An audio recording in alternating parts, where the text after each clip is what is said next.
This right here is my M140i. Now in my last video you'll have seen us sending it sideways in the snow and you'll know that I ended up breaking it. Now although I did give it some, I really didn't expect the car to break so quick as it's a B58 and they're supposed to be really reliable. Fingers crossed that it wasn't anything serious. I took it over to my friends at COBB Automotive and got it tested, and thank my lucky stars it was actually a minor problem. Well, not one, not two, but three minor problems. Now if you watch my very first M140i video you'll know I said we weren't going to mod it just yet. Oh, I hadn't even showed you what we bought to replace the intake. But as I'll show later in the video, it was a cracked intake, so it was only right we upgraded it. And safe to say, it sounds absolutely amazing. I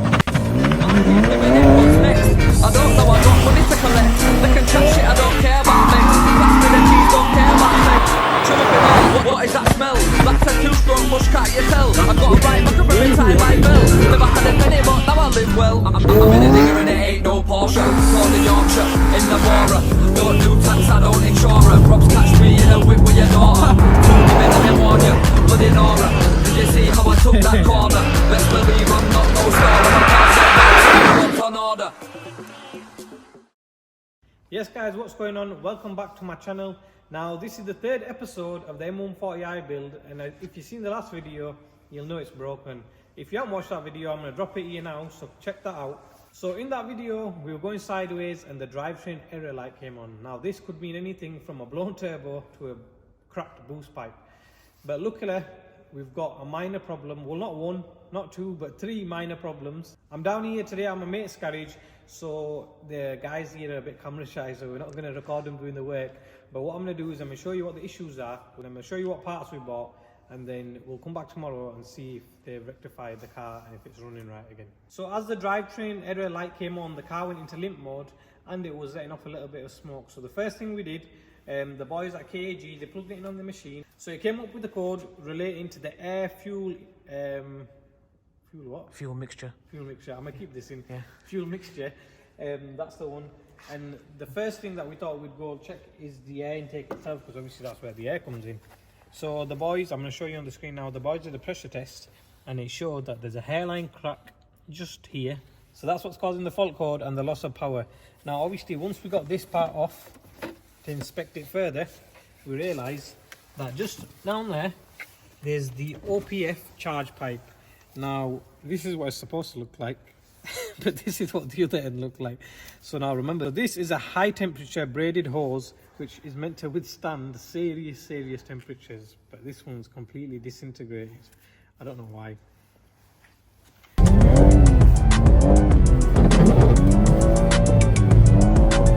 But yeah, we've got a brand new replacement for that from BMW.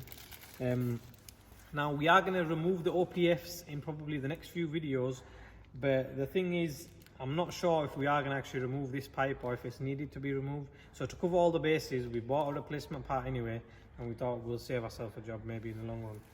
Now that's two minor issues, relatively cheap to fix. Oh, I hadn't even showed you what we bought to replace the intake. So before we get on to the third and final issue, I'm going to show you the replacement, which is the first modification of the car. Now remember, in the first video I said that we're going to do handling mods on this car when we do modify it. So my hand's been forced, and I've been forced to buy a front mount intake from COBB Developments. So this thing right here is humongous compared to the old one, and it's going to come through and it'll be sat just behind the kidney grill, so we can get plenty of cold air into this thing, and it'll make the noise that all you petrol heads love. So initially we planned to go with stage 1 and then go into stage 2 and do it in stages so you can see the car at various different levels. But we bypassed that plan. But we bypassed that plan and we've jumped straight onto stage 2 by the looks of it, because we've got a cold air intake, and next week it's going into Tony Banks to get a decat and possibly a downpipe.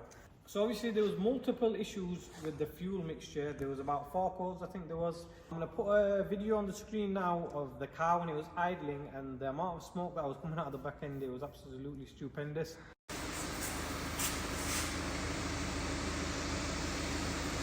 So an intake alone could not cause that problem. So our first thing that we thought we'd check out was the PCV valve. So the PCV is situated on top of the engine and it's a part of the rocker cover. Now this takes out any of the internal gases, so they don't get into the crankcase. They're prone to failure on most petrol cars. Now you'll remember with the 8 PS3s and the Edition 30s, it's common, like I think they go to 2 a year even. And it's also a big problem with the B58s. Now bearing in mind, I did buy a one lady owner car with 40,000 miles on. It's probably never been abused in its life.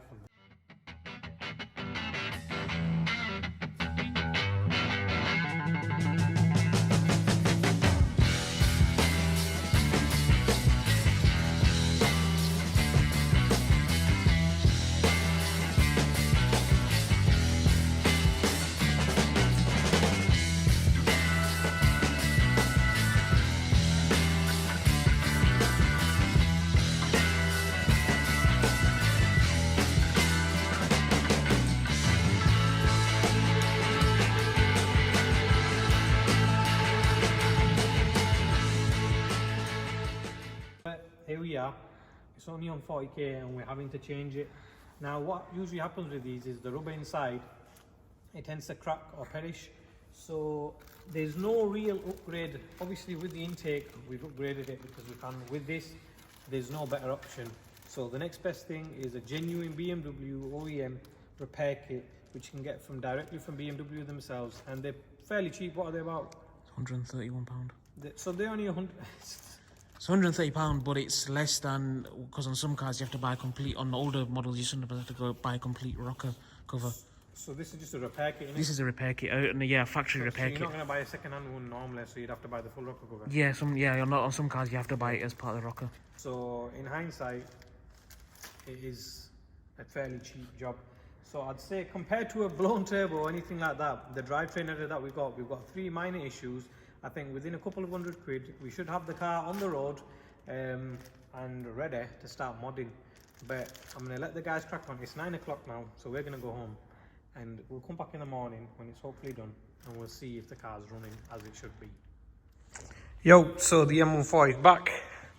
The work's done. So there we see it. Big fat intake on there. Front mount. Sucking all that cold air. Obviously new PCV valve, new OPF charge pipe, looking crispy. Now moment of truth, like obviously them things are minor. What people want to hear and see is the intake in action. To be real with you, it sounds rubbish. Like when the car's under load, it sounds alright. But oh, this is paint from the X5. But yeah, when the car's under load, it sounds alright, but on an idle, it's a bit dead. Look.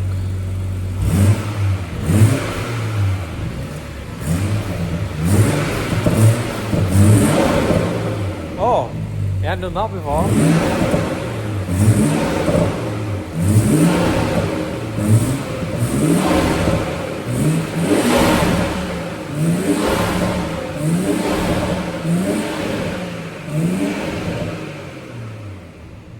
I've been driving it since yesterday and it's not done that at all. But what I've noticed as well, I don't know if it's because of the OPF charge pipe or the intake or what, it's popping and banging a lot more even when it's in eco mode. Like the car's warm for all you people who are going to be like, guys, driving a cold car, but it's fully warm. But I don't get it. Like the car's fully warm, it's in eco mode. It shouldn't be popping. It only pops when you hold down the traction button and turn it off. So let's see if it makes that whooshing noise again.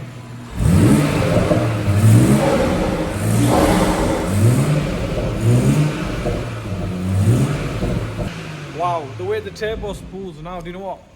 I said it sounds rubbish a minute ago, but I take my words back, mate.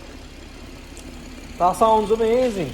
Actually, do you know what it is? It might be that the bonnet's open and I'm taking the front grille off, so that might make a difference. Let's see. Let's close this bonnet. So that's closed, and we've got the grill out still. So let's see if that makes a difference. It might be just a case of, but then I don't know. Let's see.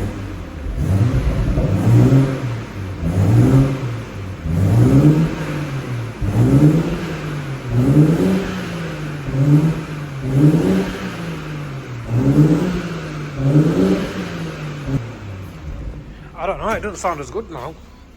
Sounds a bit dead. Strange behaviour. Maybe we'll have to upgrade this and get a big massive cone filter. Don't know. Or maybe it's just that it needs a map.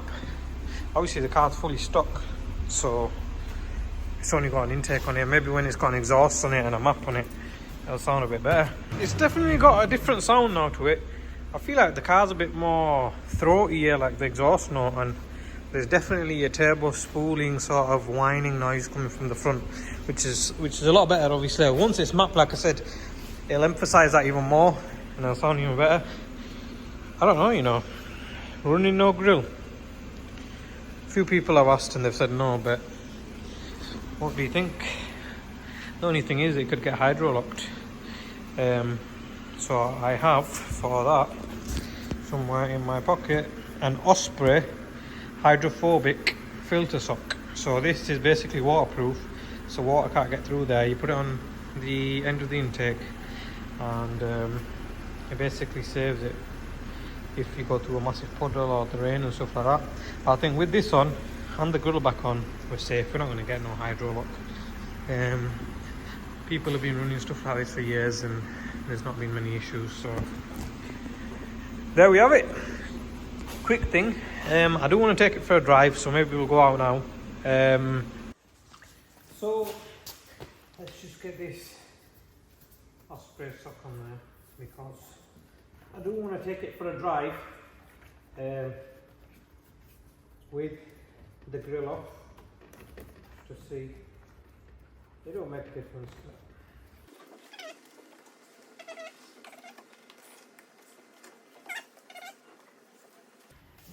Now let's take it out. Put this grill to the side. No, actually, and we'll get a shot of it from there.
Car's fully repaired. Now we've got a massive list of mods, as you know, to do on the car. Next thing we're going to do is the angel eyes are going yellow, like the CS style. That's going to require the full bumper off, so in the next video you're going to catch us doing that, and the video after that I don't know what it's going to be because the car's going to be gone, because we're changing it up, we're switching it fully up. It's completely going to transform from what it is now as a basic bone stock M140i. Well, aesthetically anyway. The visuals the visuals on the car are going to be actually mad, because it's the first one done like this, and it's definitely going to be a head turner. And just in promotion, just for promotion purposes for the business, it's going to do leaps and bounds. So yeah, keep your eye out for that. But yeah, let's keep it short and simple. Thanks for watching, guys. I hope you enjoyed the video. Let us know your thoughts in the comments, and we'll catch you in the next video. Take care. Oh yeah, don't forget to like, comment, share and subscribe, man. Take care. Bye.